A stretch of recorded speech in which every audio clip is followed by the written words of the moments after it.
What the hell is that? And why does it sound like an army of angry bees? Well, today on Overdrive, we're gonna get into it with the rotary-powered Mazda RX-7. This is a story that actually starts before Mazda was even a company, with the birth of a German genius named Felix Wankel, who, we'll just gloss over, let's avoid talking about most of his life. Instead, let's focus on the marvel of engineering he came up with in 1951, the Wankel rotary engine, a new take on the internal combustion engine. Instead of pistons and 4 strokes, the rotary had a Dorito-shaped rotor and worked more like a 2-stroke. Now, compared to a traditional engine, a rotary is simpler, more compact, and depending on who you ask, it's more efficient too. So you'd think everyone would be chomping at the bit to build one and throw it in their own car, right? Wrong! In business, it's nearly impossible to adopt new technologies. Execs get frozen in their ways. And some of the problems inherent with rotary engines, namely the parts inside the engine that need servicing more frequently than their piston counterparts, meant that even though it was a really neat design, no one wanted anything to do with it. Well, until 1967, when this odd little car company that used to make rifles in World War II decided to build a sports car. At the time, Honda was killing it with their motorcycles. Toyota was just about to reveal the legendary 2000 GT, and Nissan had just rolled out the Skyline. Meanwhile, Mazda was making 3-wheeled rickshaws. And since their factory was the site of the first nuclear weapon ever used in war, they were playing a lot of catch-up in the 60s. They needed something that would allow them to stand out. Something to compete with the rising titans that were Toyota and Nissan. They needed some piece of crazy and exciting tech that would give them an edge. And unlike other companies, Mazda was new enough that it didn't have those stuffy executives that were afraid of change.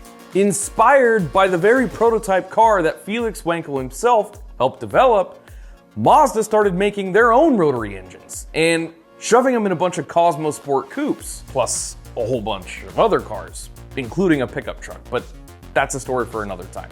The important part here is that there was a certain demographic of people like you and I, that love speed, technology, and spending our weeknights changing turbo bearings.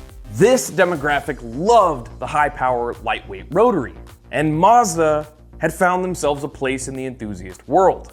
And to celebrate, in 1978, they introduced the RX-7. The beautiful rotary, RX-7. I think everyone's experience with the legendary RX-7 was the same. You see this car, and it looks goddamn beautiful. Me?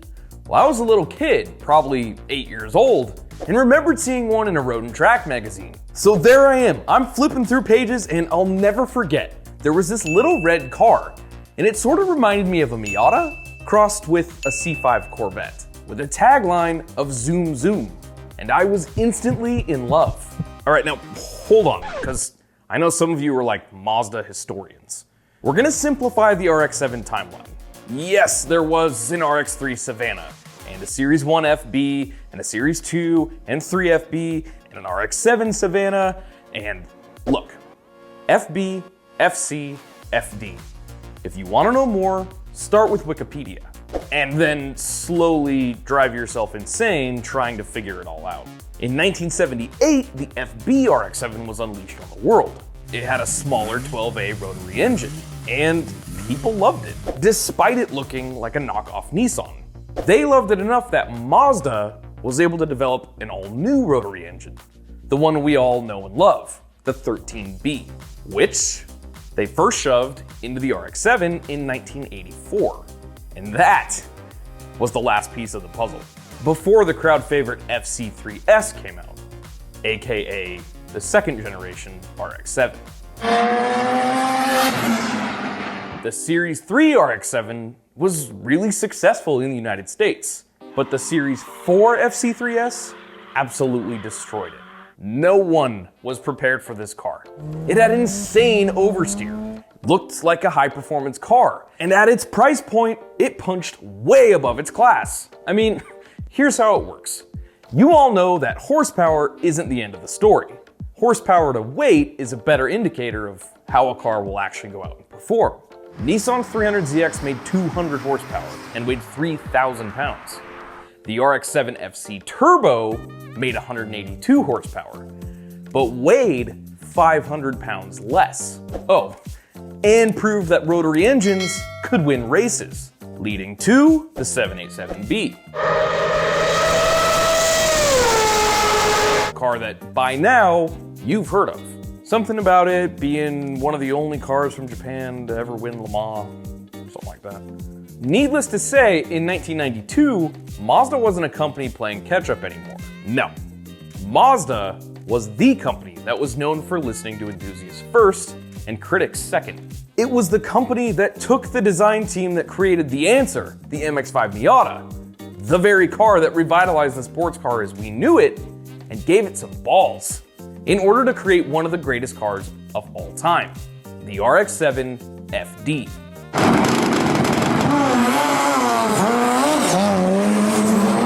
Two turbochargers, 1300 cc's, tow rotor, all made into a 5-speed manual gearbox, with a cozy, familiar suspension system that is adequate but feels even more incredible than it should thanks to the low weight of the car.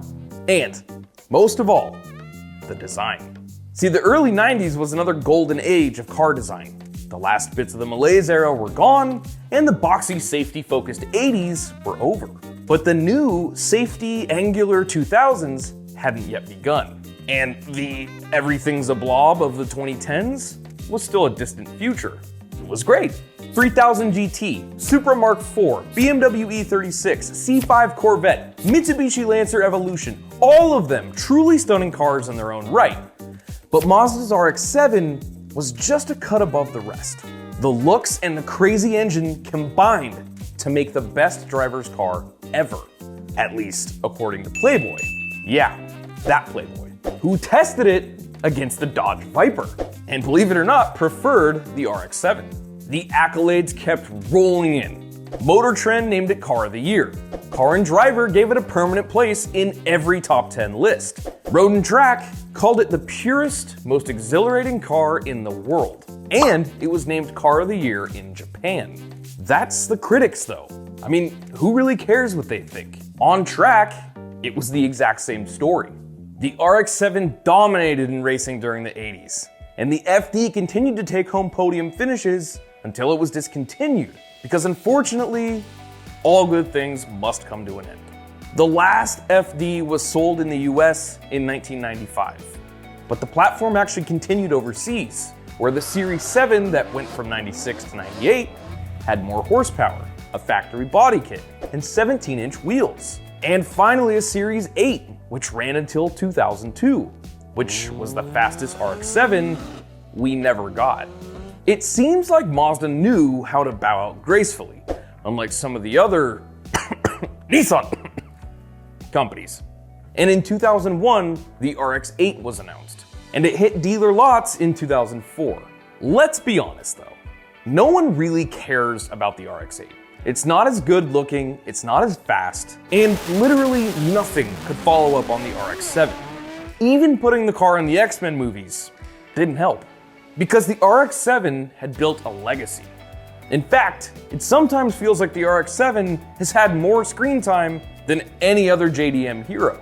You have the Red Sun's FCRX-7, or the yellow FD on Initial D, to the truly stunning Veal-side RX-7 driven by Han in Tokyo Drift, which is one of my all-time favorite cars in the entire series. Dom drives one in the first Fast movie. There's one in the background of Kindergarten Cop, and Office Space. Yeah, really. It's been copied in almost every Grand Theft Auto, copied in Midnight Club, and sold as a high-tier car in pretty much every Need for Speed, which has turned it into an Instagram and YouTube hero, with people like Rob Dahm building insane 4-rotor FDs, and Gears and Gasoline with their K-swapped FD, and of course, the Twerk Stallion.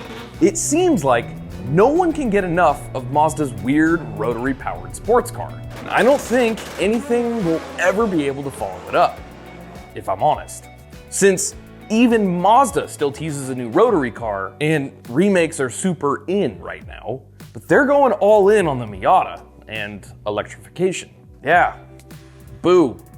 But that means that unlike the Integra or the WRX, the RX-7 will probably remain untarnished by greed, and no one will ever be confused as to why you dream of owning one. Just be sure to keep an eye on those apex seals. Oh, and don't start it if you can't fully warm it up because they'll flood. And be prepared to use about a liter of oil every month. But besides those few personality traits, the RX-7 is and always will be one of the greatest cars Japan ever made. Sorely missed, but definitely not forgotten. Hey, check out this overdrive video on the WRX, or maybe this one on the Dodge Viper, or maybe don't, that's okay too.